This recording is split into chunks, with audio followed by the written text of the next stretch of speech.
अस्सलाम वालेकुम मोअज़्ज़ज़ ख़वातीन और हज़रात, मैं हूं अली मुमताज़ और आप देख रहे हैं हमारा ये स्पेशल ईद प्रोग्राम। आपके लिए आज का हम ये स्पेशल प्रोग्राम लेकर आए हैं और वो इस तरह से ख़ास है कि हम अपनी रूटीन में पॉलिटिकल फिगर्स से बात करते हैं, उनको प्रोग्राम्स में बुलाते हैं और उनसे पूछते हैं कि सियासी मामलात क्या हैं, या फिर अगर ईद पर भी प्रोग्राम करना हो तो हम उनको दावत देकर और वहाँ पर उनसे पूछते हैं कि चलें सियासत एक तरफ रख के अपनी आम रूटीन की लाइफ का बताइए कि वो क्या करते हैं।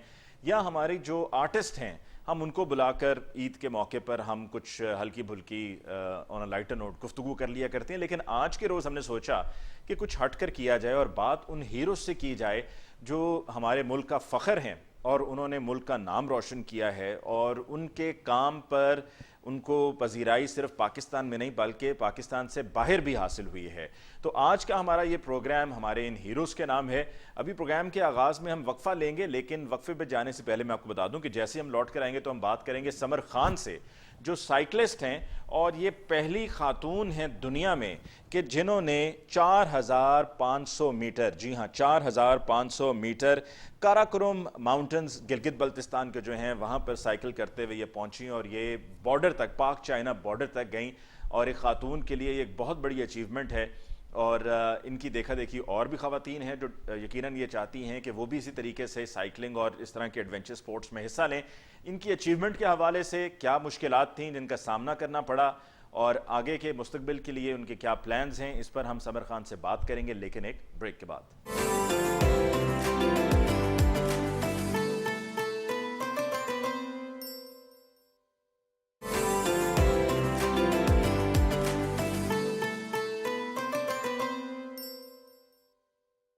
नाज़रीन, ब्रेक के बाद एक दफ़ा फिर आपको कहते हैं खुशामदीद। आज का ये ईद का स्पेशल प्रोग्राम है जो हम आपकी खिदमत में पेश कर रहे हैं और हम बात कर रहे हैं उन हीरोज़ की जो यकीनन हमारे लिए भी रोल मॉडल हैं और बहुत से हमारे मुल्क के यंगस्टर्स जो मुल्क के लिए कुछ करना चाहते हैं उनके लिए ये इंस्पिरेशनल रोल प्ले करते हैं। अब हमारे साथ जी मौजूद हैं समर खान साहिबा। समर साहिबा, आपको बहुत बहुत शुक्रिया कि आपने हमें ज्वाइन किया।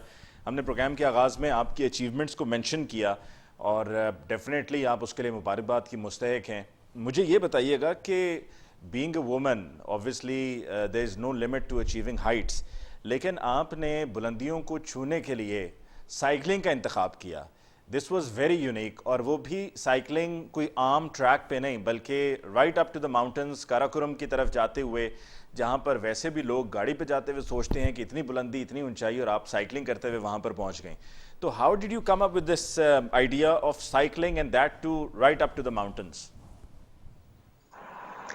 मुझे साइकिलिंग जब मैंने फर्स्ट टाइम ट्राई किया, मेरा पहला ट्रिप था इस्लामाबाद से हुंजा से गुजरते हुए पाकिस्तान चाइना बॉर्डर तक मैं गई थी। तो उसके बाद मुझे ये आइडिया बहुत अच्छा लगा कि हम कहीं पे भी जा सकते हैं, the way we can travel freely on two wheels and to try more कि क्या इन्हीं दो पहियों पे पहाड़ों पे जाना पॉसिबल है। Can we explore mountains with it, क्योंकि मेरा खुद भी ताल्लुक दीर से है। तो मुझे इसीलिए मैं पहाड़ों को लेके हमेशा ऐसे स्पोर्ट्स ढूंढना चाह रही थी एडवेंचर स्पोर्ट्स में। एक तो लोकल ऐसा बंदा भी नहीं था आइडियलाइज करने के लिए या सीखने के लिए, क्योंकि हम हमेशा एडवेंचर स्पोर्ट्स को यूरोपियन कम्युनिटी के साथ एसोसिएट करते हैं कि हालांकि जब मैं गई मैंने नॉर्थ में एक्सप्लोर किया, मेरा अपना ताल्लुक नॉर्थ से है। कि हमारे पास 3 बड़े माउंटेन रेंजेस हैं, हमारे पास वो सारी एडवेंचर डेस्टिनेशंस हैं, वो सारी अपॉर्चुनिटीज हैं नेचर जो हमें नेचर ने दी है। Naturally we are so much blessed, लेकिन हम उस पर कुछ कर नहीं रहे हैं। तो एज एन एक्सपेरिमेंट मैं गई थी ब्याफो अपनी साइकिल लेके। आई वाज़न्ट श्योर कि मैं वहाँ पे चला पाऊंगी कि नहीं, लेकिन वहाँ पे जब मुझे फ्लैट ग्लेशियर मिला, मैंने साइकिल अटेम्प्ट की, उसको वीडियोग्राफ किया, फिल्म किया, शेयर किया अपनी कम्युनिटी के साथ। एंड वो जब पहुंची बियॉन्ड बॉर्डर्स पहुंची, उसको इतना अप्रिशिएट किया गया। देन आई रियलाइज्ड कि we can do a lot more in mountain biking and specially adventure sports. फिर मैंने स्नोबोर्डिंग भी इंट्रोड्यूस करवाई। I also got selected in international programs. ESPNW ने मुझे सेलेक्ट किया यूएस के ट्रिप के लिए, स्पोर्ट्स मेंटोरशिप ट्रेनिंग के लिए। एंड देन और अपॉर्चुनिटीज खुली, मुझे और स्पोर्ट्स के बारे में पता चला एंड द जर्नी कंटिन्यूड।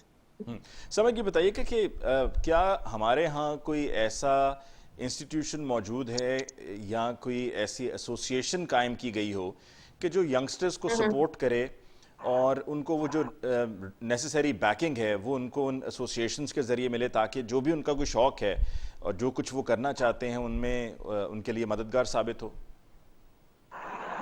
दो चीजें हैं। अब दो तरह की स्पोर्ट्स होती हैं। एक होती है कन्वेंशनल स्पोर्ट्स, जिसकी आप एसोसिएशंस, फेडरेशन, स्पोर्ट्स कोर्ट्स देखते हैं। कुछ थोड़ी बहुत स्पोर्ट्स बॉडीज होती हैं उनकी, और स्पोर्ट्स ऑफिशियल्स होते हैं, कोचेस होते हैं। फिर दूसरी जो स्पोर्ट है दैट इज एडवेंचर स्पोर्ट्स।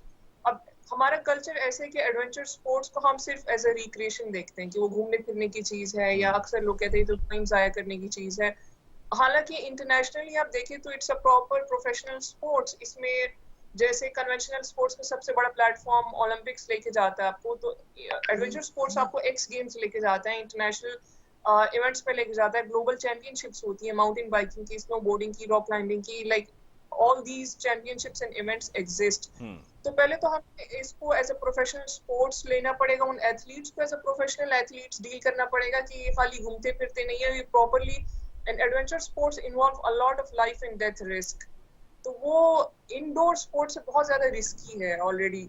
और अगर इसमें बेसिक प्लेटफॉर्म ना होने की वजह से हमारे चैलेंजेस और भी बढ़ गए हैं, क्योंकि हम एक नॉर्मल साइकिल, एक नॉर्मल स्नोबोर्ड, एक नॉर्मल स्की, हमारा हार्नेस, क्लाइंबिंग रोप्स, ये हर चीज हमें इंटरनेशनली मंगवानी पड़ती है जो हमें डॉलर्स में पड़ती है। हमारे पास इन चीजों का लोकल ब्रांड होना चाहिए। हम ये सब कुछ यूट्यूब से सीखते हैं। हालांकि प्रोफेशनल स्पोर्ट्स के लिए आपको कोचेस चाहिए होते हैं, आपको प्रॉपर ट्रेनिंग स्केड्यूल चाहिए होता है, स्पॉन्सर्स भी चाहिए होते हैं साथ में चाहिए होते हैं। Like there is a whole industry which should be there backing us up. और अभी इस इंडस्ट्री के ना होने की वजह से हमें मल्टीपल चीजें खुद करनी पड़ती हैं। स्पॉन्सर्स खुद ढूंढने पड़ते हैं, अपना सोशल मीडिया खुद मैनेज करना पड़ता है, अपना ट्रेनिंग खुद करनी पड़ती है, न्यूट्रिशन, डॉक्टर, सब कुछ खुद। तो ये बताइए कि जो आप ने ग्लेशियर्स तक साइकिलिंग की है तकरीबन 4,500 मीटर, रास्ते में मुश्किलात क्या थी? और अगर हम वैसे देखें अपने आम रोज़मर्रा की रूटीन में, बड़े शहरों में देखें जो माउंटेनस एरियाज़ नहीं हैं, प्लेन रोड्स हैं, तो वहाँ पर भी जो बाइसिकल पे कोई साइकिलिंग करता हुआ जा रहा है तो उसको ज़रा लगता है कि थोड़ा बहुत सिक्योरिटी का इशू हो सकता है, रिस्क फैक्टर हो सकता है। और जब पहाड़ों पर इस तरीके से आप जा रहे हो और वहाँ पे ट्रैफिक, साथ में ट्रक्स भी हैं, छोटी गाड़ी भी है, बड़ी गाड़ी भी है, फिर आप देख रहे हैं एक तरफ के खाई भी है, फिर एक तरफ पहाड़ है, तो डेफिनेटली बहुत चैलेंजिंग था। तो इसको कैसे मैनेज किया आपने? मेरे काफी एक्सीडेंट्स हुए, मैंने काफी रोड एक्सीडेंट्स करा करा के अपना फियर दूर किया। मुझे बहुत ज्यादा रोड फियर था और मुझे बहुत ज्यादा रिक्शों ने, बाइक्स ने, गाड़ियों ने मारा है, क्योंकि सेपरेट बाइक लेन्स नहीं है और वो आपको रोड पे जगह नहीं देते। तो ये एक फैक्टर है। दूसरे, जब आप पहाड़ों पे एंटर होते हैं तो आप हर जगह साइकिल नहीं चला सकते, आपको ज्यादातर जगहों पे उठा के लेके जानी होती है। तो उससे पहले आपको तकरीबन 6 महीने, 8 महीने, 1 साल की ट्रेनिंग करनी पड़ती है कि आप अपना हैवी सामान, साइकिल, सब कुछ उठा के लेके जाएं। कई जगहों पे खाइयां होती हैं, 300, 400 मीटर डीप खाइयां होती हैं, उस पर आपको जंप करने होते हैं क्रेविसेस पे। बहुत बारीक पथरीले रास्ते होते हैं, उन पे चलना होता है। वाटर क्रॉसिंग्स बहुत होती हैं, ग्लेशियर पिघलने की वजह से छोटे छोटे रिवर्स निकले होते हैं, वो क्रॉस करने होते हैं। अभी रिसेंटली मैं गई थी K2 बेस कैंप तक, मैंने साइकिल अटेम्प्ट किया, क्योंकि मैं क्लाइमेट चेंज को कवर करना चाह रही थी, माउंटेन बाइकिंग को प्रमोट करना चाह रही थी। तो उसमें भी यही सेम चैलेंजेस थे। ग्लेशियर और हमारे पहाड़ जो है वो बहुत खूबसूरत है और बहुत अनसर्टेन भी है। So you need to train yourself in a lot of areas. वहाँ एंटर होने से पहले आपको खुद को तैयार करना होता है। तो रास्ते में आपके कितने स्टॉप ओवर्स हुए जब you were on this cycling mission? मैं पूरा अपना ट्रिप डिवाइड कर लेती हूँ। अभी K2 बेस कैंप तकरीबन 90 किलोमीटर है, तो उसको पर डे हमने डिवाइड करना होता है। जो स्टेजेस हैं, ऑलरेडी कैंपिंग साइट्स बनी होती हैं, तकरीबन 20 से 25 किलोमीटर आपका पर डे वॉक होती है, या साइकिल होती है, या हाइक होती है। उसमें क्लाइंबिंग, साइकिलिंग सब इन्वॉल्व होता है। फिर अगर मौसम खराब हो जाता है तो आपको 3 से 4 दिन बैकअप भी रखना पड़ता है कि आप मिशन छोड़ के वापस नहीं आ सकते। आप अपने कैंप्स में वेट करते हैं कि तूफान गुजर जाए, या बर्फ गुजर जाए, बारिश गुजर जाए, तो फिर आप उसको दोबारा अटेम्प्ट करते हैं।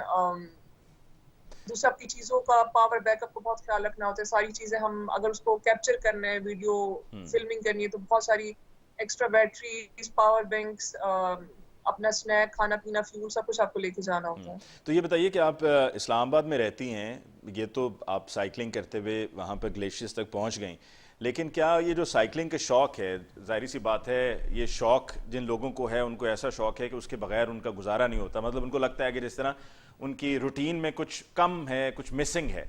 तो इस्लामाबाद में भी रहते हुए आप अपनी आम रोज़मर्रा की रूटीन में यही करती हैं कि कहीं एक जगह से दूसरी जगह जाना हो तो आप कहती हैं मैं तो अपनी साइकिल पर ही जाऊंगी, या you take the other way around? Cycling को मैं रखती हूँ अगर रेगुलर नहीं कर पाती तो हर ऑल्टरनेट डे पे ज़रूर रखती हूँ। अपना स्टेमिना मेरा उसी से मेंटेन रहता है। मैं जिम करती हूँ, हाइकिंग स्केड्यूल मेरा प्रॉपर ट्रेनिंग स्केड्यूल होता है। ये पीछे शायद आपको नज़र भी आ रहा हो, मैंने लगाया हुआ है। ताकि मैं फॉर्म में रहूँ, कोई भी एक्सपीडिशन आ जाए, कोई भी ऐसा इवेंट आ जाए चैंपियनशिप, तो मैं उसके लिए तैयार हूँ। और दूसरी चीज़, क्योंकि माउंटेन पे करने के लिए आपको माउंटेन्स में प्रैक्टिस करनी होती है, तो मैं हर दूसरे महीने तीसरे महीने नॉर्थ भी जा रही होती हूँ। I can be mostly seen in Hunza, in KP, in Gilgit, वहाँ पे मैं प्रैक्टिस कर रही होती हूँ। तो यानी कि आप अपनी आम रोज़मर्रा की रूटीन में एक दिन छोड़ के आप अपनी साइकिलिंग कर रही होती हैं, और कितनी आप एक दिन छोड़ के जो साइकिलिंग करते हैं वो कितने किलोमीटर्स की होती है? मैं पिंडी से इस्लामाबाद टू एंड फ्रो अक्सर साइकिलिंग करती हूँ। इस्लामाबाद के अंदर साइकिलिंग करती हूँ, तो मेरा पर डे राइडिंग स्केड्यूल तकरीबन 70 to 80 किलोमीटर्स, 100 किलोमीटर्स तक भी कभी जाता है, depending on my upcoming expedition की उसके लिए मुझे क्या ट्रेनिंग करनी है। और इसी तरह जब मैं हाइकिंग करती हूँ तो वो भी तकरीबन 15 से 18 किलोमीटर की होती है, अच्छा, up and if I down. Am not wrong, as far as I remember, आपने एक दफ़ा कोई ऐसा इंसिडेंट भी रिपोर्ट किया था पिंडी इस्लामाबाद का ही, because being a woman and if you are out cycling तो you come across different sort of challenges as well. क्योंकि साइकिलिंग इंडोर तो हम कर नहीं सकते, किसी कोर्ट वगैरह में हमें आउटडोर ही करनी होती है, तो road harassment is really common factor in it. और वो इंसिडेंट कि मुझे एक बंदे ने आके हरास किया था जब मैं वापस आ रही थी घर की तरफ। और वो फिर निकल गया क्योंकि वो मोटरसाइकिल पे था, मैं साइकिल पे थी, मैंने ट्राई भी किया। और ये पहला इंसिडेंट नहीं था, ये मेरे कोई दूसरा तीसरा इंसिडेंट था, लेकिन उसको इसलिए रिपोर्ट करना चाह रही थी कि एटलीस्ट हमारा कैपिटल और हमारे एरियाज जहाँ हमारे घर हैं वो तो सेफ होनी चाहिए, जहाँ हम हमारा वर्क स्पेस है, हम रोजमर्रा आते जाते हैं। और खवातीन के लिए, अगर प्रोफेशनल एथलीट्स के लिए भी ये चीज़ सेफ नहीं है, तो एक कॉमन लड़की अगर वैसे कुछ करना चाहती है तो वो कितनी दफ़ा सोचेगी, उसको कितने ज़्यादा इश्यूज होंगे। तो प्रोफेशनल एथलीट्स के लिए अभी तक इट्स प्रीटी अनफॉर्चुनेट कि कोई साइकिलिंग ट्रैक नहीं बनाया गया, या जिस तरह हमारी जो मेन रोड्स हैं उनमें बस लेन इंटरनेशनली जिस तरह होता है कि यहाँ तो खैर हम गाड़ी को स्टार्ट करते हैं और एक जगह से दूसरी जगह चले जाते हैं, चाहे कोई 500 मीटर के फासले पर किसी जगह पे भी जाना हो तो हम कहते हैं जी अपनी गाड़ी पर जाया जाए। लेकिन पाकिस्तान से बाहर तो हम वहाँ पर देखते हैं, मतलब इवन लंदन में आप देखें कि जो मेंबर पार्लियामेंट हैं वो अपनी अपनी साइकिल पर आते हैं। आप यूरोप में जाएं, डेनमार्क में जाएं, तो वहाँ पर इसी वजह से इन्वायरमेंट इतनी अच्छी है कि लोग वहाँ पर अपनी अपनी साइकिल लेकर निकलते हैं और उस पर अपने जाके रोज़मर्रा के काम करते हैं, काम पे भी जाते हैं, दफातर भी, हर जगह सब जा रहे होते हैं। और वहाँ पर आसानी इसलिए भी होती है कि बाकायदा एक बस लेन है और वही बस लेन पर लोग जो हैं वो अपनी साइकिल भी चला रहे होते हैं। लेकिन हमारे यहाँ अब तक ऐसा नहीं है। क्या आपने कोशिश की कि जो हमारे कंसर्न लोग हैं, जो कंसर्न मिनिस्ट्री है, वो इसमें कुछ ताउन करे? एक तो साथ में टूरिज्म वालों को भी शामिल किया जा सकता था और वैसे भी स्पोर्ट्स मिनिस्ट्री के लोगों को। मैंने तकरीबन तीन से चार प्रपोजल फ्लोट किए। I also try to approach CD on that, और टूरिज्म डिपार्टमेंट जो केपी का है उनको भी मैंने ट्राई किया, अगर हमारी वाली साइड पे कुछ हो सके केपी वाली साइड पे। कैपिटल में I try to approach few people, लेकिन वहां से कुछ रिस्पांस नहीं आया। एक साइकिलिंग लेन बनी है छोटी सी अराउंड मारगला रोड, और कोविड में काफी साइकिलिंग बढ़ी भी है। ग्लोबल एक चीज थी कि, और it's a sign of also educated communities, कि उन्होंने अपने वॉकिंग ट्रैक्स और साइकिलिंग ट्रैक्स मजीद बढ़ाए, उन्होंने प्रॉपर हाईवेज डेडिकेट किए हैं स्पेशली टू साइकिलिंग, ताकि हेल्दी लाइफस्टाइल इनकरेज हो सके। Instead of building more hospitals, आप उसका जो रीजन है उसको कवर करें। तो व्हाट आई सजेस्ट, अगर कोई सुन रहा है आपके प्लेटफॉर्म से, या फ्यूचर में अगर मेरी किसी के साथ कोलैबोरेशन हो पाई, तो I will try my best कि एक सेपरेट लाइन कैपिटल, एटलीस्ट हमारे इस्लामाबाद में एक ऐसा मॉडल सिटी या मॉडल कैपिटल बने पूरे पाकिस्तान के लिए, जहाँ पे इलेक्ट्रिक बाइक्स हो, जहाँ पे ऐसे पब्लिक ट्रांसपोर्ट उसको कार्ड के जरिए स्वैप करके साइकिल हायर जैसे हम ग्लोबली देखते हैं, और हर किसी की एक्सेस में हो, सिर्फ एलीट क्लास की एक्सेस में ना हो। 3-4 लाख वाली बाइक्स स्टूडेंट भी कर सके, आम रोजमर्रा के लोग जो हैं, लेबर है, वो कर सके उस पर एक्सेस। और वो साइकिल लेन सिर्फ साइकिल लेन हो। यहाँ मारगला रोड पे भी जो साइकिल लेन है उसमें भी हम अक्सर गाड़ी और मोटरसाइकिल्स देखते हैं। So culture, we need a culture and we need such community to grow these things, these activities in Pakistan. ठीक, ये बताइएगा समर कि आपकी तरह जो आपने कामयाबियां हासिल की हैं इन तमाम तर मुश्किलात के बावजूद, इट्स कमेंडेबल, और बहुत सी और लड़कियों के लिए, यंगस्टर्स के लिए आप एक रोल मॉडल का रोल प्ले करती हैं कि they can look up to you and they can say to themselves that वो भी आपकी तरह ये तमाम हाइट्स अचीव करें। और पाकिस्तान के लिए कुछ करें, पाकिस्तान का नाम रोशन करें, और फिर उसमें कोई हद भी नहीं है। लेकिन एक तरफ देखा जाए तो ये बड़ा महंगा शौक भी है। तो क्या सजेस्ट करेंगी आप कि आजकल तो वो एक दौर था कि वो था ना, एक मोटरसाइकिल था जिसके बारे में कहा जाता था 1 लीटर में 70 किलोमीटर। तो ये जो साइकिलें हैं ये तो उससे भी ज़्यादा, कई गुना ज़्यादा महंगी बाजार में मिल रही हैं, और उसमें महंगी से महंगी लाखों में जा रही हैं। तो ये बड़ा महंगा शौक है। आप इसको सस्ता कर सकते हैं अगर आप अपने लोकल ब्रांड्स को इनकरेज करें। अभी सिर्फ सोहराब है, अगर सोहराब भी थोड़ा मॉडिफाई हो जाए, मॉडर्नाइज हो जाए टाइम के साथ, वो काफी हेल्प कर सकता है। उसके अलावा हमारी लोकल पाकिस्तानी कंपनीज अगर आगे आए, एंड लोग तैयार हैं कोलैबोरेशन के लिए। बहुत सारे एक्सपीरियंस साइकिलिस्ट होंगे मेरे समेत जो हम काम करना चाहेंगे, उन्हें हम डिजाइन बताना चाहेंगे कि रोड साइकिल्स बनाएं, माउंटेन बाइक्स बनाएं। और ये वन टाइम इन्वेस्टमेंट है। अगर आप 50,000 अपनी साइकिल पे लगाते हैं या 40,000 35,000 की एक साइकिल ले भी लेते हैं, तो वो वन टाइम इन्वेस्टमेंट है, वो आपकी ह्यूमन पावर से ही चलेगी। उसके लिए आपका हेल्दी होना जरूरी है, आपने सिर्फ खाना अच्छा खाना है, बाकी उसमें फ्यूल वगैरह का कोई मसला नहीं है, मेंटेनेंस चार्जेस इतने नहीं होते। तो आई वुड इनकरेज, अगर आप स्टूडेंट्स या यूथ किसी चीज पे पैसे इन्वेस्ट करना चाहती है तो 40-50,000 अपनी साइकिल पे जरूर लगाए, क्योंकि वो उनका अर्बन ट्रांसपोर्ट भी है, उनकी हेल्थ भी है, वो इन्वायरमेंटल फ्रेंडली भी है, वो आपकी कमिंग जनरेशंस को भी इंस्पायर करेगा। So it works in a lot of ways. लेकिन उसके लिए रोड सेफ्टी पे भी काम करना बहुत ज़रूरी है। जी। और आखिर में समर, तमाम ऑल दोज गर्ल्स और all those women out there who are watching you, listening to you, आप उन्हें क्या पैगाम देना चाहेंगी? मैं उन्हें यही कहूंगी कि हम ऑलरेडी लड़का लड़की आदमी औरत की जंग में लड़ते लड़ते बहुत पीछे रह गए हैं दूसरी कंट्री से। अगर आप जाएं तो आपको लगता है आप 40-50 साल 60 साल पीछे हैं, और हर एरिया में पीछे हैं, सिर्फ स्पोर्ट्स में नहीं। बेशक वो इंफ्रास्ट्रक्चर हो, बेशक वो एजुकेशन हो, बेशक वो बेसिक हेल्थ फैसिलिटीज हो। So I would encourage them, whatever you do, give your best shot, level up your game, और जेंडर बाइसेस और जेंडर बैरियर से निकले और सिर्फ अपने गोल्स पे ध्यान दें। और मैं उन सारे मेल से ये कहना चाहूंगी कि जो ऐसी खवातीन के शौहर हैं, भाई हैं, बाप हैं, कि वो अपनी खवातीन को इनकरेज करें, क्योंकि हम आधी अपनी टीम को बिठा के, आधी पॉपुलेशन को घर बिठा के हम 50% कोई परफॉर्मेंस नहीं दे सकते हैं। We need to compete with other countries, we need to give them tough time, we need to develop, and we need women in that development race. और बिल्कुल, और ख़वातीन को ये भी करना चाहिए कि घरों में, और मर्दों में भी ये बात अप्लाई होती है कि घरों में साइकिलें रख के उसके ऊपर एक्सरसाइज करने से बेहतर है कि बाहर जाकर आप आउटडोर में साइकिल करें, वो आपके लिए, सेहत के लिए भी ज़्यादा अच्छा होगा। समर, आपका बहुत बहुत शुक्रिया कि आपने हमें टाइम दिया जी, थैंक यू वेरी मच। नाज़रीन, हमारे साथ मौजूद थी समर खान, एंड जैसा कि उन्होंने पैगाम दिया, she is an inspiration for everybody out there, कि अगर आप कुछ अचीव करना चाहें तो स्काई इज़ द लिमिट। एक ब्रेक लेते हैं जी, ब्रेक के बाद लौट कर आएंगे तो मज़ीद हीरो से बात करेंगे, हमारे साथ रहिए।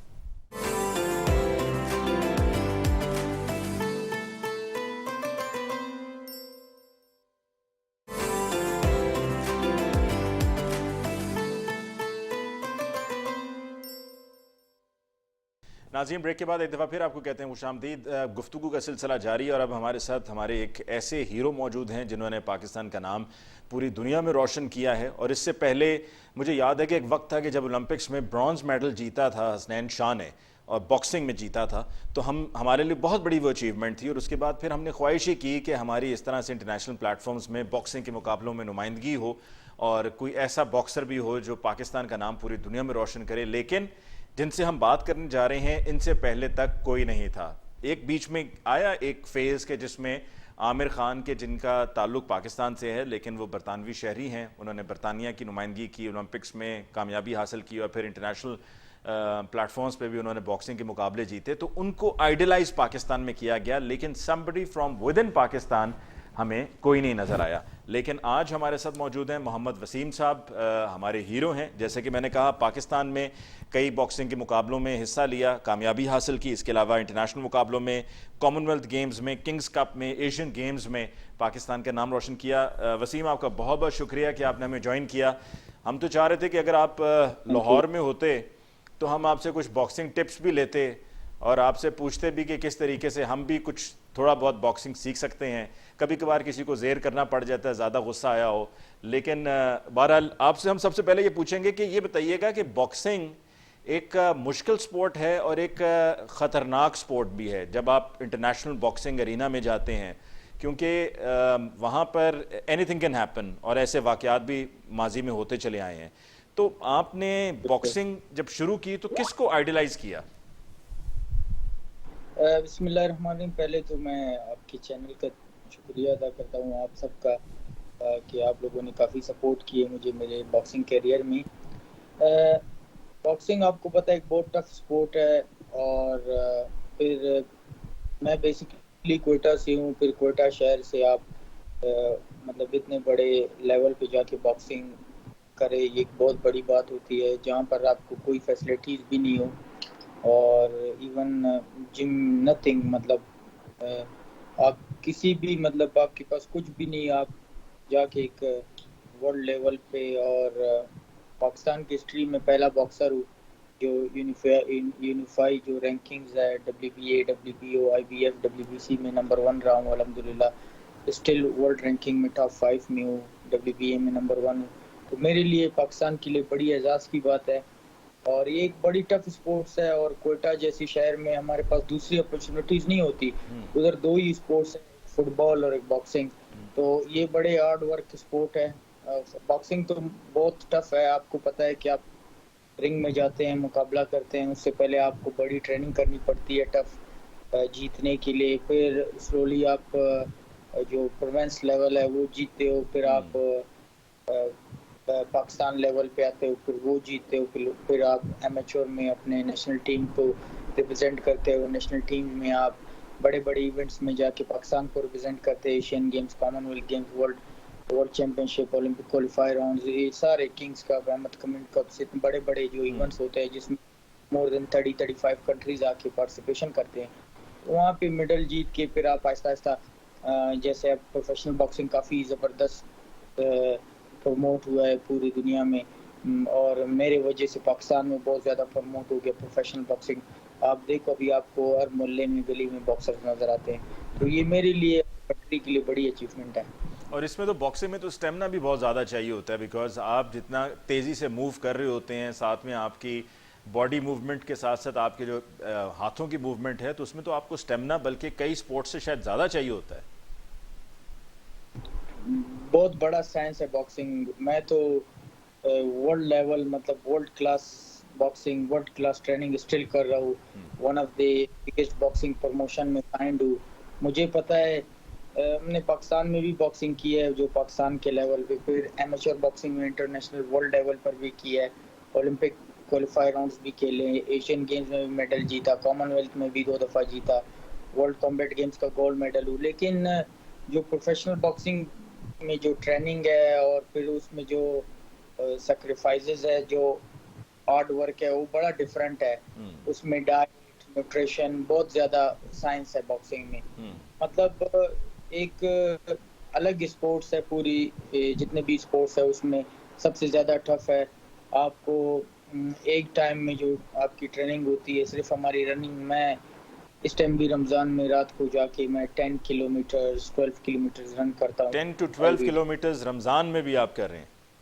जी हाँ, रात को जाते हैं, छोटे भाई के साथ रन करता हूँ। तो लेकिन अब जब कंपटीशन से 3 महीने पहले जो प्रॉपर हम अपने आप को फिटनेस में लाने के लिए, तो फिर हमारी जो 15 किलोमीटर 16 किलोमीटर, फिर उसमें साथ साथ स्प्रिंट्स है, फिर आपको 15 to 16 किलोज फिर मैं वज़न उतारता हूँ, फिर उसमें आपकी डाइट है, बड़ी बड़ी साइंस है। मतलब आपके पास कोई टाइम ही नहीं होता विदाउट ट्रेनिंग के। आपका खाना, रेस्ट, फिर दोबारा ट्रेनिंग। आपको एक दिन में 2 ट्रेनिंग्स करने पड़ते हैं। फिर आपको डाइट का ख्याल रखना पड़ता है, फिर स्ट्रेंथ एंड कंडीशन ट्रेनिंग वो अलग है। बड़ा बॉक्सिंग में बहुत ही साइंस है अगर आप प्रॉपर ठीक। वर्ल्ड लेवल पे। वसीम, ये बताइएगा कि आपकी जितनी भी अचीवमेंट्स हैं उनमें कौन सी एक ऐसी अचीवमेंट है जो आप समझते हैं कि बाकी तमाम आपकी अचीवमेंट्स में ये स्टैंड आउट करती है और ये आपको खुद उस कामयाबी को हासिल करने के बाद बहुत ज़्यादा खुशी हुई थी? यार बहुत ज्यादा है। अब आप मुझे बताएं, ये 20 इयर्स में कितने बॉक्सर्स है जो कॉमनवेल्थ गेम्स में 2 दफा मेडल जीता नहीं है। एशियन गेम्स में आपको more than I think 20 years से कोई मेडल नहीं है मैंने बॉक्सिंग में जीता। मतलब बड़े बड़े fights, WBC silver world title मैंने जीता, फिर उसके बाद जीता, फिर मैं WBA अभी रिसेंटली WBA और WBC वर्ल्ड टाइटल जो सिल्वर टाइटल है ऊपर दोबारा मैं जीता, फिर दोनों में नंबर 1 रहा। WBC में भी नंबर 1 रिंग मैगजीन में मेरा नाम आया। पहला पाकिस्तानी बॉक्सर हूँ जो हिस्ट्री में ये नाम मैंने पाकिस्तान का जो झंडा है ये मैप पे मैं लेके आया हूँ पूरी दुनिया में। बिल्कुल आप ये बड़ा डिफरेंट स्पोर्ट है, इसमें बहुत दुनिया कंट्रीज इसमें पार्टिसिपेशन करती है। तो ये हिस्ट्री में जब से पाकिस्तान बना है तो अल्हम्दुलिल्लाह ये जो फ्लैग्स है ये मैंने मैप पे पाकिस्तान ये बताइए कि आमिर खान से भी कुछ आपने टिप्स ली, बिकॉज वो भी इंटरनेशनल प्लेटफॉर्म पे उनकी अचीवमेंट्स हैं, और प्लस ये है कि उनको सपोर्ट भी वहाँ पर, फाइनेंशियल सपोर्ट भी, और जो फैसिलिटीज़ हैं वो भी पाकिस्तान से ज़्यादा हैं वहाँ पर।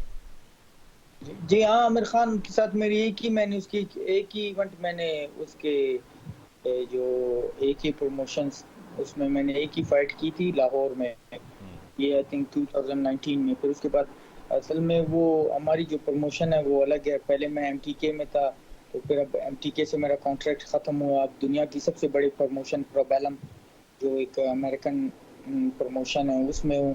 तो 3 साल का कॉन्ट्रैक्ट मेरा उनके साथ है। कोई 8 फाइट्स मैंने उनके साथ साइन किया है, मैंने 2 फाइट्स किए हैं, 6 में फाइट्स हैं उनके साथ। तो बड़ी बड़ी फाइट्स मैंने ली हैं, सारे जो वर्ल्ड के टॉप क्लास के फाइट्स हैं वो किए। ये बताइए कि तो वसीम कि कभी ऐसा हुआ है कि आप अपनी ये वाली बात भी मुकम्मल कीजिएगा, लेकिन कभी ऐसा हुआ है कि आपको कहीं बाहर किसी मुल्क से, अमेरिका से, बरतानिया से, किसी और मुल्क से ऑफ़र हुई हो कि आप यहाँ पर मुस्तकिल शिफ्ट हो जाएं और आप यहीं पे रहें और सेटल्ड हो जाएं?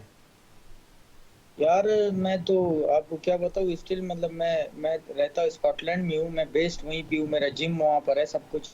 मैं तकरीबन 2018 में मैं जब अमेरिका से वापस आया, जब मैंने MTK ग्लोबल को साइन की, उसके बाद मैं फिर मूव हो गया UK। तो मैं हर जगह पे रह सकता हूँ। मुझे कोरियन जो गवर्नमेंट थी, जो कोरियन बॉक्सिंग कमीशन थी, उन्होंने ऑफर की थी जब मैं टाइटल जीता था WBC का, उस टाइम मुझे ये ऑफर हुई थी कि आप नेशनलिटी ले, पासपोर्ट ले ले। तो अल्हम्दुलिल्लाह मैं मेरी इस तरह की सोच नहीं थी, मैंने कंटिन्यू करना था अपना बॉक्सिंग और अल्हम्दुलिल्लाह कर रहा हूँ अब भी। उससे पहले मैं अमेरिका 3 साल रहा, फिर UK में मैं अभी तक UK में ही बेस्ड हुआ। UK से हमारी पूरी टीम दुबई आ गई है, तो अब दुबई में हम तो UK भी जाते हैं स्पारिंग सेशंस के लिए, काजाख्स्तान जाते हैं, तो पूरी दुनिया फिरते हैं। तो मतलब हमारे लिए तो मसला नहीं। आप जिस लेवल पे मैंने बॉक्सिंग की है, इंशाल्लाह जहाँ पर भी जाऊँ तो वो एक्सेप्ट डेफिनेटली करेंगे, क्योंकि इस लेवल पे जो एथलीट होता है उसको काफ़ी रिस्पेक्ट करते हैं। दुनिया की जितने भी कंट्रीज है बहुत ज़्यादा रिस्पेक्ट करते हैं। पाकिस्तान में आपको बॉक्सिंग का क्या मुस्तकबिल दिखाई दे रहा है? क्योंकि एक नाम आपका है और उसके अलावा भी क्या हमारे पास ऐसे बॉक्सर्स तैयार हो रहे हैं इसमें, बॉक्सिंग के स्पोर्ट में हैं, कि जो पाकिस्तान की फ्यूचर में इंटरनेशनल प्लेटफॉर्म्स पे नुमाइंदगी करते हुए कामयाबियां हासिल कर सकते हैं? यार देखिए, अनफॉर्चुनेटली पाकिस्तान में मैं क्या बताऊँ, मतलब मैं पाकिस्तान का वाहिद बॉक्सर हूँ जो एक दुनिया में एक बॉक्सर सोचता है ना, जो यार मैंने इस लेवल पे जाके बॉक्सिंग खेलनी है, इस लेवल पे जाके बॉक्सिंग लड़नी है, वो मैंने सारे अचीव किए मेरे गोल्स अल्हम्दुलिल्लाह। लेकिन अगर मैं ये किसी और कंट्री से करता तो मैं एक डिफरेंट, और मुझे बहुत ज़्यादा एप्रिसिएशन कंट्री की तरफ से, बहुत ज़्यादा सपोर्ट वो मिलती है। लेकिन अनफॉर्चुनेटली इस मुल्क में मैं क्या बताऊँ कि इस मुल्क में हमारी जो बॉक्सिंग स्पोर्ट है उसको बिल्कुल ख़त्म किया गया है। मतलब ना उसको दिखाते हैं, ना उनको सपोर्ट है। कोई जीत जाता है, मिसाल के तौर पर मैं जीता तो 5-6 दिन फिर TV में दिखाया, फिर उसके बाद फिर जो है आपको अगर किसी बुला लिया तो बुला लिया, अदरवाइज आपको मतलब भूल ही जाते हैं। कोई अप्रिसिएशन नहीं है इस कंट्री में। मतलब मैं जब जीता हूँ, जब भी बड़े लेवल पे फाइट जीते हैं, तो मैं मतलब पाकिस्तान आर्मी का शुक्रिया अदा करता हूँ, उन्होंने मुझे अप्रिशिएट किया। उसके अलावा यार ना आपकी कोई गवर्नमेंट लेवल पर, ना आपके जो है मतलब कोई बिजनेसमैन, कोई भी यहाँ पर इवन मतलब आज तक मुझे 1 रुपए का स्पॉन्सर इस कंट्री से नहीं हुआ। मैं वर्ल्ड टाइटल, अभी मेरी लास्ट फाइट वर्ल्ड टाइटल के लिए हुई थी, वो मैं खेला हूँ, 1 रुपए का स्पॉन्सर इस कंट्री से मुझे नहीं हुआ। ये बहुत शेमफुल बात है मेरे लिए, नहीं पूरी कंट्री के लिए, क्योंकि मैं इतने बड़े लेवल पर कंट्री को रिप्रेजेंट कर रहा हूँ। मुझे स्पॉन्सरशिप सारे गोरे मतलब आउट ऑफ कंट्री मुझे मतलब जितने भी जो यूके की कंपनीज है, जितने भी यूके के लोग हैं, मैं उनका बहुत शुक्रिया अदा करता हूँ। खाना खर्चा आपकी ट्रेनिंग पे जो आपको इतनी ट्रेनिंग करनी पड़ती है, फिर डाइट पे ख़ास तौर पे इतना खर्चा आता है, तो तकरीबन माहाना कितना खर्चा है कि जो एक आपके लेवल के बॉक्सर को हर महीने करना पड़ता है to stay in shape and to prepare for the international fights? यार मतलब मैं जब भी कैंप करता हूँ बड़े फाइट्स के लिए, जैसे last world world world title के लिए, मतलब मैं मुझे कंपनी, मेरा ये प्रोबेलम और एमटीके मुझे देखता था, और ये अभी तक वो देख रहे हैं। मेरे टिकट्स, मेरा होटल, मतलब 3 मंथ के कैंप में मैं कंटिन्यू दुबई में, मैं 3 मंथ्स में जो है उसमें रहा हूँ, क्या कहते हैं, होटल में रहा हूँ। उन्होंने मेरा होटल पे किया है, उन्होंने मेरा डाइट जो न्यूट्रिशन है स्टीवन फ्लॉयड को पे किया है, वो मेरा खाना बनाते थे खुद, मेरे लिए कुक रखा था उन्होंने। तो मतलब फिर मेरे लिए स्पारिंग पार्टनर्स काजाकिस्तान से कितने आए, मतलब वो पिक्चर्स लगे हुए, सब कुछ उसमें लिखा है। जब भी हम इंस्टाग्राम पे मैं लगा लेता था, जब भी कोई स्पारिंग सेशन होते थे कि यूके से मेरे लिए लड़के आए, उनके टिकट्स सब कुछ ये टीके और प्रोबेलम साथ में करके। फिर उसके बाद मैं गया हूँ बाहर दोबारा यूके, वहाँ पे मैंने स्पारिंग सेशन किए, मेरे टिकट्स वापस आना, मतलब मोर देन 65,000 पाउंड लगते हैं एक कैंप में। लेकिन वो सब कुछ जो है मुझे प्रोबेलम और एमटीके नहीं, हमेशा। हमारे मुल्क में और स्पोर्ट में भी बेशुमार टैलेंट्स हैं, हॉकी में हैं, स्कॉश में हम नंबर 1 हुआ करते थे, लेकिन अब हमारे स्कॉश के अंदर भी प्लेयर्स उस तरह इंटरनेशनल लेवल्स पे टॉप की रैंकिंग्स में नहीं हैं। बॉक्सिंग है और भी दीगर स्पोर्ट हैं जहाँ पर हम रिजल्ट्स प्रोड्यूस कर सकते हैं अगर उन पर तवज्जो दी जाए। हमारे जो वेट लिफ्टर्स हैं, हमारे जो बॉडी बिल्डर्स हैं, तमाम एथलीट्स की तरफ से यही शिकायत आती है कि जी आखिर में जाकर कि हमें जो पजीराई मिली वो वक्ती थी, और फिर उस तरह से वो स्पॉन्सर्स नहीं मिले कि जिस तरीके से क्रिकेटिंग इवेंट्स के साथ स्पॉन्सर्स जुड़ते हैं, और स्पॉन्सर्स के बगैर तो ज़ाहिर बात है वो क्रिकेटिंग इवेंट्स भी उस तरह से ना हो सकें। तो रेवेन्यू जनरेट करना बहुत ज़रूरी है, और इंटरनेशनली अगर जब आपने कम्पीट करना होता है तो उनके साथ जब आप अपना कंपैरिजन करते हैं तो वहाँ पर उनको बेतहाशा सहूलियात मुयस्सर हैं। आखिर में वसीम, तमाम यंगस्टर्स को जो आपको देख रहे हैं उनको आप क्या पैगाम देना चाहेंगे? यार मैं इससे पहले मैं आपका ये जो आपने कहा है कि जितने भी एथलीट्स हैं, मैं इस पर छोटी सी आपको एक मतलब एग्जांपल देना चाहता हूँ, उसके बाद फिर मैं यंगस्टर्स को ये एक मैसेज दूंगा। जितने भी एथलीट्स हैं, जितने भी स्पोर्ट्स हैं, मतलब हॉकी हमारी जो है मतलब कौमी खेल था, उसका क्या हाल हो गया, जीरो पे आ गया बिकॉज ऑफ आप अब एक स्पोर्ट को आप देखेंगे, दूसरों को आप डीमोटिवेट करेंगे, दूसरों को आप कोई सपोर्ट नहीं होगी गवर्नमेंट की तरफ से, जितने जितने प्राइवेट सेक्टर्स हैं उनके तरफ से कोई सपोर्ट नहीं, फिर डेफिनेटली वो डीमोटिवेट होकर क्या करेंगे। मैं अपना बता रहा हूँ, मेरे टाइम के जितने भी बॉक्सर थे नेशनल टीम में मेरे साथ, वो सब रिटायर हो गए बिकॉज उनके पास कोई उनके पास अपॉर्चुनिटी नहीं थी, किसी ने उनको ऑफर नहीं दिया। मैं एक लकी था कि मैंने कॉन्ट्रैक्ट साइन किया जिससे मैं आगे निकला, अदरवाइज मैं इन्हीं की तरह जाया हो जाता इसी में, यहीं पे और यहीं पे रह जाता। तो जितने स्पोर्ट्समैन है यहाँ पे उनका कैरियर बिल्कुल खत्म है, कोई कैरियर नहीं है उनका, ठीक है। ये मतलब मैं स्ट्रेट फॉरवर्ड बात कर रहा हूँ, क्योंकि उनको कोई सपोर्ट नहीं है, ना गवर्नमेंट की तरफ से ना कोई प्राइवेट सेक्टर्स की तरफ से। मतलब अजीब सी बात है कि मतलब एक मतलब ये टिकटॉकर्स, ड्रामे, ये सारे इनको स्पॉन्सरशिप्स मिल रहे हैं, ये आके टीवी पे बैठते हैं, और जितने भी आप कौमी हीरोज है वो बेचारे जो है गलियों में, बाजारों में, और जो है रिसेंटली लियारी में मैंने इंटरनेशनल बॉक्सर जो मैं खुद जानता था मेरे टाइम के थे, वो बेचारे समोसे बेच रहे, पकोड़े बेच रहे, उनका ये हाल हो गया। ये हाल है। वसीम, आपका बहुत बहुत शुक्रिया कि आपने हमें वक्त दिया है। Wish you all the best and we proud of you, and I hope कि आपको सपोर्ट पाकिस्तान से भी मिले जो आप डिज़र्व करते हैं, ताकि आप मज़ीद इंटरनेशनल प्लेटफॉर्म्स पे पाकिस्तान की नुमाइंदगी करते हुए अचीव करें। और यकीनन खुशी होगी देख के, और आपकी अचीवमेंट्स के साथ जब पाकिस्तान के सब्ज़ हिलाली परचम इंटरनेशनल प्लेटफॉर्म्स पे लहराया जाता है। इसके साथ ही जी एक ब्रेक लेते हैं, ब्रेक के बाद लौट के आएंगे तो मज़ीद मेहमानों से बात होगी। हमारे साथ रहिए।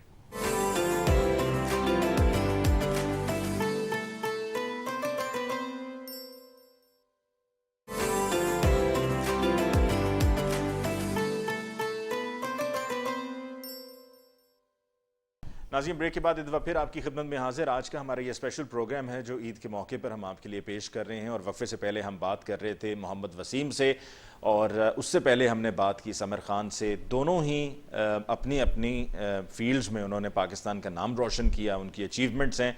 और हमारा आज का प्रोग्राम एक तरह से it's a token of appreciation for their efforts and what they have done for Pakistan.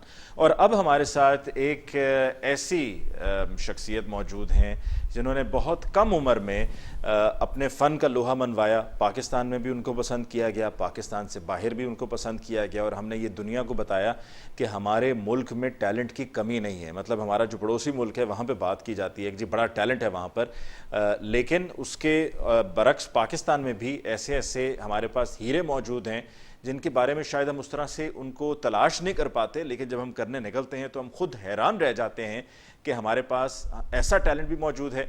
और आज के हमारे प्रोग्राम के अब इस हिस्से में हमारे साथ जो अब ये आर्टिस्ट मौजूद हैं, ये 23 मार्च की जो हमारी परेड होती है वहाँ पे भी परफॉर्म कर चुकी हैं।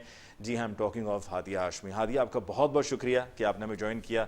आपको बहुत बहुत ईद मुबारक। और खुशी का मौका है तो हमने सोचा कि हम जहाँ पर खुशी के मौके पर एक दूसरे को ईद की मुबारकबाद देते हैं, खुशियाँ मनाते हैं, वहाँ पर जो हमारे मुल्क का टैलेंट है उसको भी अपने साथ ईद के इस पुरमसरत मौके पर शामिल करना चाहिए। उनसे भी बात करनी चाहिए, कुछ उनके टैलेंट के हवाले से और कुछ उनके मुस्तकबिल के हवाले से। ये बताइए कि जब आपने वो पहला सॉन्ग किया जिसके बाद पूरी दुनिया में धूम मच गई और मिलियंस एंड मिलियंस ऑफ लोगों ने उसको देखा, सुना, अभी भी लोग उसको सुनते हैं, तो उस वक्त करते हुए आप या आपकी फैमिली को थी एक्सपेक्टेशन के बात कहाँ से कहाँ पहुँच जाएगी? First of all thank you so much for having me. और लाइक बिल्कुल भी नहीं, कुछ भी नहीं पता था, लेकिन हाँ जो मेरे बाबा हैं वो बहुत ज़्यादा सपोर्टिव हैं और वो मुझे हर चीज़ में बहुत ज़्यादा सपोर्ट करते हैं। मेरी सिस्टर भी मुझे बहुत ज़्यादा सपोर्ट करती हैं और वही मुझे लाइक इस मुकाम तक लेकर आए। और सबसे पहले मैं अपने अल्लाह ताला का बहुत ज़्यादा शुक्रिया अदा करना चाहती हूँ कि उन्होंने मुझे इस टैलेंट से नवाजा है। अच्छा, तो उस वक्त जो है वो आपको ये एक्सपेक्टेशंस नहीं थी कि बात कहाँ से कहाँ पहुँच जाएगी? नहीं, बिल्कुल भी नहीं। अच्छा, तो अभी भी आप उसी तरह उतनी मेहनत से अपनी प्रैक्टिस, जिसको आप रियाज कहते हैं, वो करती हैं या? जी, मैं बिल्कुल रोज़ रियाज करती हूँ 3 से 4 घंटे, ताकि मेरी आवाज़ बिल्कुल ठीक रहे। अच्छा, और घर में कोई और भी है आपके साथ कि जो आपकी इस टैलेंट में आपको हेल्प करते हो, यानी कि कोई और भी सिंगिंग की तरफ है या सिर्फ नहीं, आप? नहीं, सिर्फ मैं ही हूँ। सिर्फ आप ही जी। हैं? तो आपके साथ आपके जो स्टूडेंट्स हैं, जो आपके स्कूल फेलोज़ हैं, वो आपको किस तरीके से, जब आप स्कूल जाती हैं तो आपसे तो फिर बहुत सी फरमाइशें हो जाती होंगी? हाँ, कभी कभी। अच्छा। जी, लेकिन वो ज़्यादातर ना कहते हैं हादिया तुम हमारी ना फ्रेंड है, तो तुम हमारे साथ फ्रेंड बन के रहोगे और हम तुम्हारे साथ खेलेंगे, जैसे तुम हो वैसे ही हम तुम्हें रखेंगे। अच्छा। मैंने कहा हाँ यार, तुम लोग जैसे मर्जी रखो, मैं तुम लोग की फ्रेंड हूँ। और स्कूल में स्कूल में जैसे रहती हूँ वैसे, और बाहर जैसे जाऊँगी वैसे। तो जब आप किसी से आपकी कोई नाराज़गी होती होगी, लड़ाई हो जाती होगी, तो वो भी बड़ी सुर में होती होगी? लेकिन लोग कहते हैं कि हादिया तुम ना सुर में, लाइक जब तुम रो रही हो तो सुर में रो रही होती हो। रो भी सुर में रही होती हैं? लोग कह रहे होते, लाइक जो मेरे माँ बाबा वो भी कहते हैं तुम इतना सुर में क्यों रो रही हो। मैंने कहा मैं तो जैसे रोते वैसे ही रो रही हूँ, आप लोगों को अलग बात जैसे लग रहा है। बिल्कुल इसी तरह ही है कि जब मैं प्रोग्राम करता हूँ तो अगर मैं प्रोग्राम के बाद भी कहीं पर कोई बात कर रहा हूँ तो उनको मुझे कहा जाता है कि अभी आपका प्रोग्राम नहीं हो रहा है, तो वो रूटीन एक ऐसी बन जाती है कि फिर बाद में भी ऐसे ही होता है कि आप अपना उसी फ्लो में चल रहे होते हैं। अच्छा, ये बताएं कि एक तो वो सॉन्ग था जिसका मैंने अभी आपको जिक्र किया, फिर उसके अलावा भी आपने और प्लेटफॉर्म्स पे आपने परफॉर्म किया। 23 मार्च को भी आपने परफॉर्म किया। अभी रिसेंटली मैं दुबई से आई थी पीसा अवार्ड्स अच्छा करके। और उन अवार्ड्स के अलावा जो 23 मार्च की फीलिंग थी कि जब आप वहाँ पर परेड ग्राउंड में उस फ्लोट पे मौजूद हैं, आप परफॉर्म कर रही हैं, सामने आपके इंटरनेशनल गेस्ट भी बैठे हुए हैं, वहाँ पर प्रेसिडेंट ऑफ पाकिस्तान भी हैं, प्राइम मिनिस्टर भी हैं, आर्मी चीफ भी हैं, तो उस वक्त क्या फीलिंग थी? और आपके दाएं बाएं सारे पाक फौज के जवान हैं और वो परेड हुई है उस वक्त वहाँ पर, तो उस वक्त क्या फीलिंग थी? देखिए ना, बहुत अच्छी फीलिंग्स होती हैं, एक मेमोरी बन के रह जाती है आपके पास कि इतने सारे लोग, इतने बड़े बड़े सिंगर्स में मैंने परफॉर्म किया था। जो सर सजाद अली की बेटी हैं जो आपी, उनके साथ मैंने परफॉर्म किया था और सदात भाई के साथ किया था और बहुत ज़्यादा मज़ा आया था। लाइक इतने बड़े बड़े सिंगर्स के साथ परफॉर्म करना आर्मी चीफ के सामने, तो बहुत अच्छा लगता है मुझे। और अभी जो आप इंटरनेशनल प्लेटफॉर्म पे जाकर आप दुबई में परफॉर्म करके आई हैं, तो पड़ोसी मुल्क भारत से भी किसी ने आपसे कोई कांटेक्ट किया? और जी बिल्कुल, सर सोनू निगम ने किया था और उन्होंने मेरा सॉन्ग सुना था बोल हूँ, और इसके पीछे भी एक स्टोरी उसमें हुआ क्या था। उससे पहले मेरा ना एक प्रोग्राम हो रहा था, तो उसमें मेरी आपी ने मुझे पास बुलाया, कहती हाथी इधर आओ। मैंने कहा चलो ठीक है। कहती हाथी ये मुझे बताओ ये कौन है। मैंने कहा ऑब्वियसली सर सोनी निगम है। तो कहते अब जब जब उनकी मोबाइल की स्क्रीन उनकी टीवी पे गई तो मैंने कहा व्हाट मैं इनके टीवी स्क्रीन पे कैसे आ गई। Like I was shocked, like कैसे हो सकते हैं वो इतने बड़े सिंगर, इतने बड़े उस्ताद मेरा सॉन्ग सुने और वो रो भी रहे थे मेरा सॉन्ग सुनते हुए। सॉन्ग सुनकर रो रहे थे जी साथ बिल्कुल। में। और कहते उन्होंने कहा था कि मैंने बहुत देर बाद इतनी अच्छी आवाज़ सुनी है, तो मुझे बहुत ज़्यादा अच्छा लगता है कि इतने बड़े बड़े सिंगर मुझे इतना ज़्यादा अप्रिशिएट करते हैं। तो आपने उनके लिए फिर लाइव परफॉर्म भी किया था या वो जो पहले की आपकी परफॉर्मेंस थी उसको सुन रहे थे वो? नहीं, जो मैंने नेस्कैफे में गाया था सॉन्ग वो वाला सुना था। अच्छा। और उसके अलावा इंडियन मूवी में भी मेरा सॉन्ग किया था। अच्छा, वही सॉन्ग आपका? जी। और वो वहाँ पर भी इस्तेमाल मिला। और वहाँ अभी इंटरनेशनल जब आप दुबई गए थे, पिज़्ज़ा अवार्ड थे, तो वहाँ पर किस किस से मुलाकात हुई? वहाँ पे मेरी अरूज फातिमा से हुई थी और सर सजाद अली से मेरी वहीं पे हुई थी। और इसके अलावा काफ़ी एक्ट्रेस से हुई थी मेरी मुलाकात। हानिया आमिर से हुई थी, बहुत से। आप खुद किसको शौक से सुनती हैं या जिनको सुनकर आप कहती हैं कि ये मैं इनको सुनकर सीख रही हूँ और इनमें जो टैलेंट है वो आप खुद उससे पर्सनली बहुत ज़्यादा इम्प्रेस्ड हूँ? एक्चुअली मैं क्लासिकल और सूफियाना कलाम को ज़्यादा प्रेफर करती हूँ और मैं इस तरह की चीज़ों को बहुत ज़्यादा सुनती हूँ। जैसे मैडम नूरजहान, मैम लता जी और इस तरह के सिंगर्स को मैं सुनती हूँ और मुझे लाइक बहुत कुछ सीखने को मिलता है इनसे। जी। तो ये बताएं कि आज चूंकि आपसे डिस्कशन हो ही रही है तो हमने पहले तो सोचा था कि सिर्फ आपसे एक सॉन्ग सुना जाए, लेकिन अब मैं ये सोच रहा हूँ कि एक तो आपसे ये बोल हूँ तो सुनना ही चाहिए, ये तो मस्ट है ना, ये तो आपका ट्रेडमार्क सॉन्ग है। और उसके अलावा भी एक आध कोई हमें सुनना चाहिए ताकि ईद का मौका है, सुनने वाले भी महसूस होंगे और आपका जो टैलेंट है वो तो कोई ढकी छुपी बात नहीं है। और ये मकसद आपसे सुनने का नहीं है कि हम कोई आपका ऑडिशन ले रहे हैं, हम कौन आपके ऑडिशन लेने वाले होते हैं, लेकिन ये कि ज़रा सुनेंगे और हम भी महसूस होंगे। तो मैं आपको सबसे पहले अपना सॉन्ग बोल के सुनाती हूँ।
रे सा रे नि सा धा नि रे सा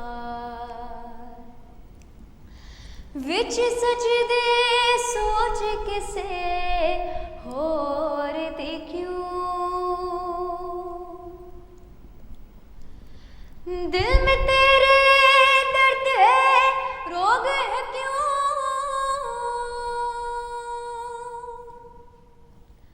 क्या है तू क्यों है तू सोच जरा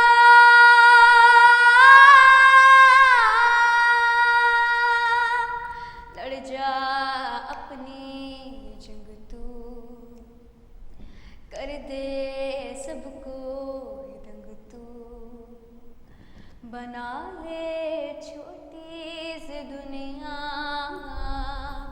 हो जा मस्त मलंग तू बोल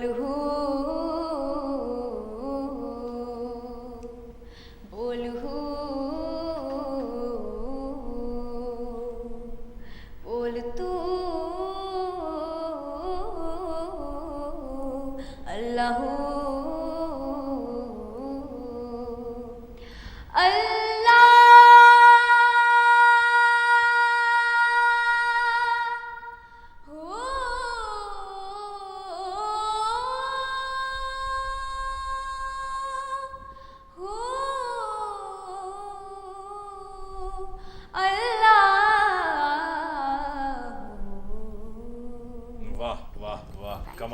मैंने आज पहली मर्तबा आपको लाइव सुना है एंड मतलब जो आपका टैलेंट है इसको बयान करते हुए शायद के यकीनन अल्फाज कम पड़ जाएं।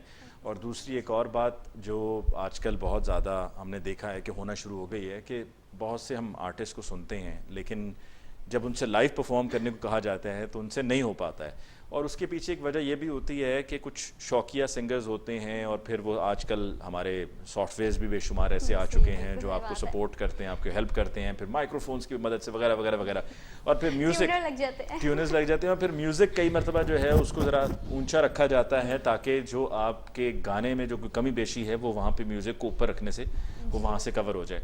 लेकिन आपको आज लाइव सुना है तो कहीं किसी के जहन में कोई भी, आई एम श्योर जो पहले भी आपको सुन चुके हैं वो तो जानते ही होंगे, मैं आज से जो है उस बात को मज़ीद गारंटी से कह सकता हूँ कि आपका जो टैलेंट है वो बेहतरीन टैलेंट है, ज़बरदस्त टैलेंट है। और जो हम पड़ोसी मुल्क में टैलेंट करते फिरते हैं, हमें उस टैलेंट को भूल जाना चाहिए और आप जैसे आर्टिस्ट को सपोर्ट करना चाहिए, प्रमोट करना चाहिए।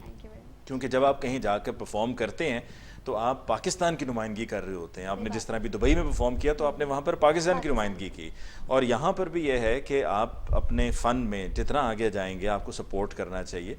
और एजुकेशन में ये बताइए कि एजुकेशन एंड सिंगिंग दोनों चीज़ें साथ साथ आप चला रही हैं? जी, मैं दोनों को मैनेज कर लेती हूँ और स्टडीज़ में बहुत अच्छी हूँ मैं। अच्छा। जी होता है इससे जब मेरे एग्जाम्स हो रहे थे उस वक्त मेरा कोई प्रोग्राम आ जाए तो मैं प्रोग्राम को कैंसिल कर देती हूँ। क्योंकि मेरे पेपर्स हो रहे थे जी, तो मैं स्टडीज़ में बिल्कुल भी कॉम्प्रोमाइज़ मतलब यानी कि आप अगर कोई आपका इवेंट आ जाए कहीं पर आपको कहा जाए कि आके प्लीज़ परफॉर्म करें, आप उसको कैंसिल कर देती हैं? जी बिल्कुल, आप ना कर देती हैं। Number 1 so I want to be a doctor. You want to be a doctor?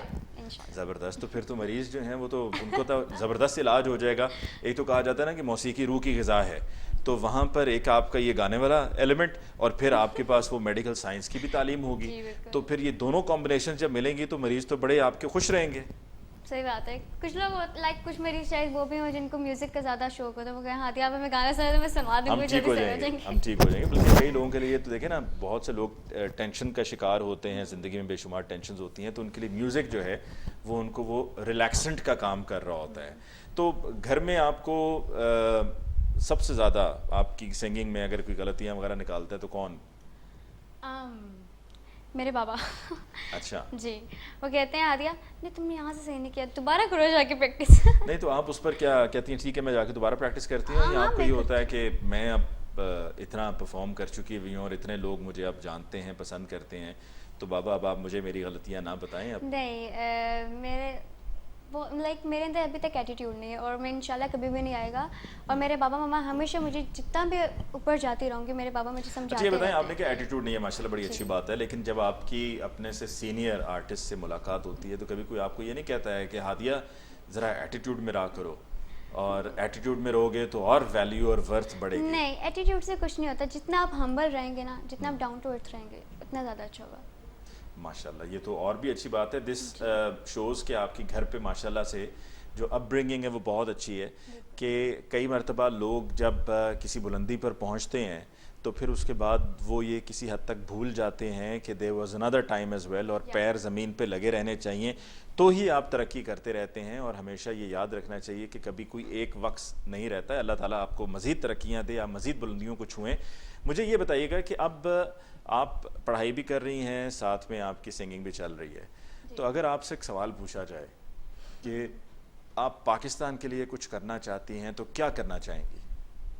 ये तो जो कर रही हैं ये तो आप कर ही रही हैं, अपार्ट फ्रॉम दैट समथिंग जो आप कह रही हो मेरा ख्वाब है कि मैं ये कर सकूं पाकिस्तान के लिए। पाकिस्तान को वो दूं जो वो नहीं हासिल कर पा रहा।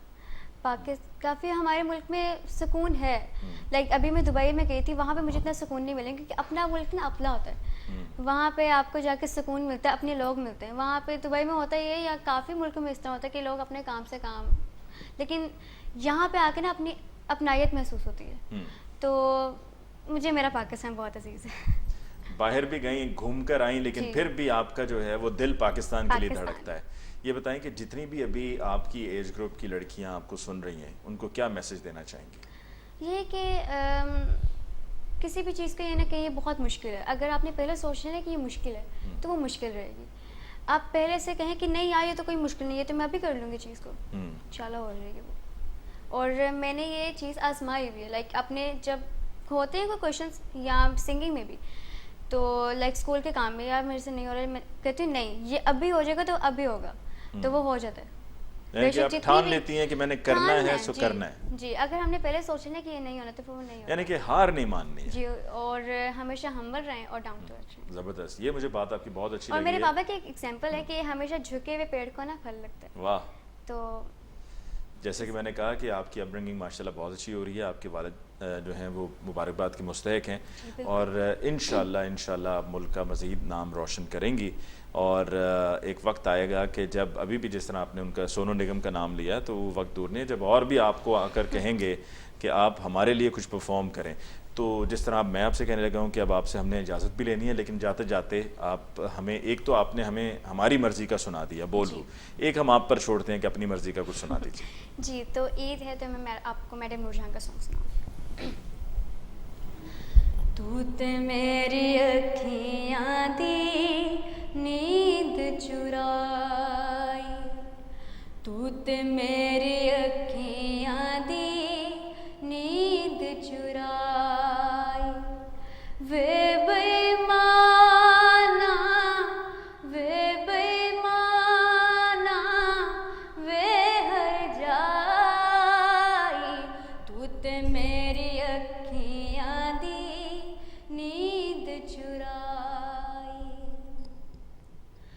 किथे ने ओ शामा, किथे गए ओ सवेरे वे, किथे ने ओ शामा, किथे गए ओ सवेरे वे, पल भी नहीं लगदा सी तेरा बिन मेरे वे, पल भी नहीं लगदा सी तेरा बिन मेरे वे, हुण मैनू तकना है, हुण मैनू तकना है, जिवें मैं पराई, तू ते मेरी अखियां दी नींद चुराई, तू ते मेरी अखियां दी नींद चुराई। वाह, ज़बरदस्त, आउटस्टैंडिंग, बहुत बहुत शुक्रिया हादिया आपका। Wish you all the best for the future, and इंशाल्लाह हम आपसे फिर कभी दोबारा आपसे गुजारिश करेंगे आने की, बिकॉज आपसे आज एक दफ़ा ये हमने आपको बुलाकर जो बात की और फिर आपने जो हमें अपने 2 सॉन्ग सुनाए, this has been one of the best experiences Thank you for me very ever. much. Thank you very much once again जी। नाज़रीन, इसके साथ ही लेते हैं एक और ब्रेक के बाद लौट के आएंगे, तो we'll continue with the show, हमारे साथ रहिए।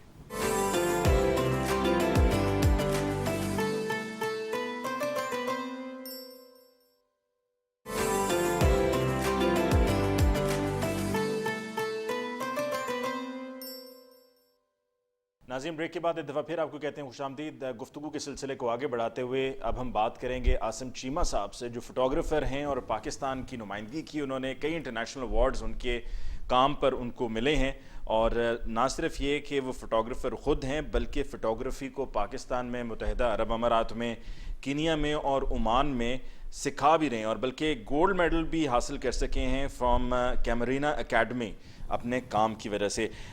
आसिम चीमा साहब, आपका बहुत बहुत शुक्रिया कि आपने हमें वक्त दिया। ईद के मौके पर हम अपने जो हीरोज़ हैं, जो हमारा टैलेंट है मुल्क का, उनसे बात कर रहे हैं, और उसी सिलसिले में आगे बढ़ते हुए अब हम आपसे गुफ्तगू शुरू करने जा रहे हैं। ये बताइएगा कि फ़ोटोग्राफ़ी एक डेफिनेटली एक पैशन है, और जिसमें वो पैशन हो वही उसको लेकर एज ए करियर चल सकता है।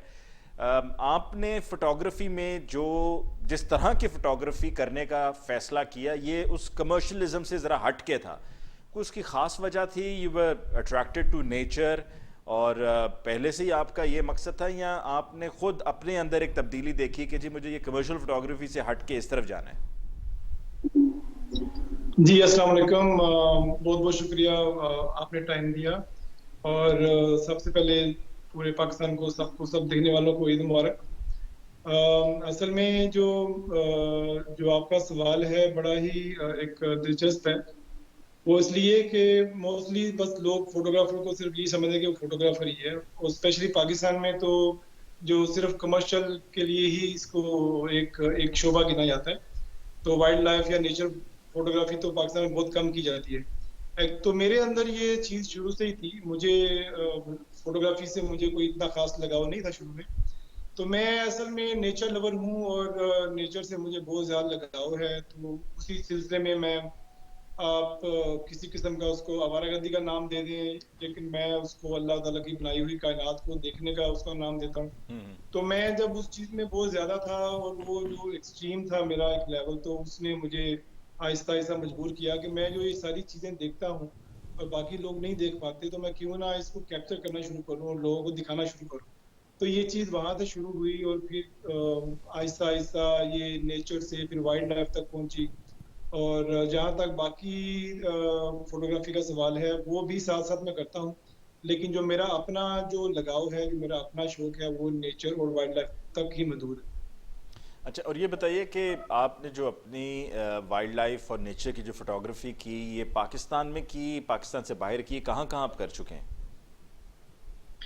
मैंने शुरू तो इसको दुबई में ही किया था, यूएई में ही किया था। यूएई में भी थोड़ी बहुत वाइल्ड लाइफ है डेजर्ट के अंदर और कुछ पहाड़ों के अंदर मिल जाती है। लेकिन पाकिस्तान में मैंने फिर काफ़ी बाद में जाके की, जब मैं खुद को इस काबिल समझना शुरू हो गया कि मैं पाकिस्तान में जब भी जाता हूँ, क्योंकि मैं रेगुलरली पाकिस्तान का विजिट करता रहता हूँ हर 2-3 महीने के बाद। तो फिर मैंने पाकिस्तान में भी वो जगह ढूंढी जहाँ जहाँ पर वाइल्ड लाइफ है, तो फिर मैं वहाँ पर भी जाना शुरू किया। लेकिन उससे पहले मैं इसको दुबई और यूएई के बाकी एरियाज में और अफ्रीका में जो मेन हब है वाइल्ड लाइफ का, तो वो उसके लिए मैं मेनली जो है हर 3-4 महीने बाद वहाँ का भी एक चक्कर जरूर लगाता हूँ। खुद भी जाता हूँ और साथ में मेरे जो हैं स्टूडेंट जो साथ में सीखने वाले हैं, तो वो भी साथ होते हैं। तो मोस्टली जो मेरा चक्कर है वो अफ्रीका का ही लगता है। और अफ्रीका में जो है वो कीनिया का एरिया स्पेशली है वाइल्ड लाइफ के लिए बहुत मशहूर, जिसका नाम है मसाई मारा। तो मोस्टली मैं वहाँ जाता हूँ वाइल्ड लाइफ के लिए। ये बताएं कि कीनिया में या जब आप उन इलाकों में जाते हैं वाइल्ड लाइफ फोटोग्राफी के लिए, तो यकीनन जंगलात में भी जाते होंगे और घने जंगलात में जाते होंगे, तो जब आप वहाँ पर जाके फोटोग्राफी कर रहे हो तो क्या कई मरतबा ये जहन में नहीं आता है कि ये मैं कहाँ पर आ गया हूँ, जाकर सीधी सीधी पहाड़ों की फोटोग्राफी कर लें, बड़ा लेंस लगा के फासले से इन जगहों पर जाकर रिस्क लेने की क्या ज़रूरत है? बिल्कुल, अक्सर ये चीज़ फील होती है। बल्कि जो आप घने जंगलात का कह रहे हैं, उनसे ज़्यादा खतरनाक तो है ये रेगिस्तान में। जब मैं दुबई के डेजर्ट में जब लेटा होता हूँ ना रेत के ऊपर, तो कई इस तरह के सांप और बिच्छू या सैंड फिश और कुछ कई काफ़ी किस्म की लिजर्ड्स होती हैं जो रेत के अंदर छुपी होती हैं और हमें नज़र नहीं आती हैं। तो मैं लेटा होता हूँ तो तब ये ज़्यादा फील होता है, जंगल में इतना ज़्यादा फील नहीं होता।